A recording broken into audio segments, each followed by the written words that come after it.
కనిపించింది. బ్రెడ్ కనిపించగానే రెండు పిల్లులు ఏం చేశాయి? బాబు రెండు పిల్లులు ఏం చేశాయి? బ్రెడ్ దగ్గరికి వెళ్ళాయి. బ్రెడ్ దగ్గరికి వెళ్ళేటప్పుడు చూడండి రెండు ఏమవుతున్నాయి? నాకు నాకు అనేసి పేచి పడుతున్నాయి. పేచి పడుతున్నప్పుడు ఏమైంది? అక్కడికి ఎవరు వచ్చారు? కోతి వచ్చింది. మీరు దెబ్బలాడద్దు, నేను వీటిని ఆఫ్ చేస్తానని చెప్పింది. ఆఫ్ చేసిందా? ఎలా చేసింది? చేసేటప్పుడు ఎందులో ఎక్కువ ఉంది? ఈ చేతిలో ఎక్కువ ఉంది. దాన్ని ఏం చేసింది? చిన్న ముక్క కొరికింది. మళ్ళీ ఈ చేతిలో బ్రెడ్ ఏమైంది? మళ్ళీ కొరికింది.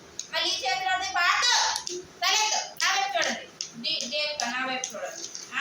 ఇలా ఈ చేతిలో పీస్ పీస్ తింటే ఏమైంది? లాస్ట్కి మొత్తం బ్రెడ్ ఎవరు తిన్నారు? కోతి. పిల్లికి ఏమైనా ఉందా? బ్రెడ్ ఉందా? లేదు, మొత్తం మంచి తినేసింది. పిల్లికి ఏం లేదు. అందుకే ఏ విషయం పైన గొడవ పడితే ఏమవుద్ది? మనకి ఏమి దక్కదు కదా. పిల్లలు గొడవ పడకుండా బ్రెడ్ తింటే ఏమవుద్ది? వాటికే ఉంటుంది కదా బ్రెడ్, మంచికి ఏం లేకపోయింది కదా. అందుకే అందరు కూడా ఐకమత్యంగా ఉండాలి, కలిసి మెలిసి ఉండాలి, ఒకరికొకరు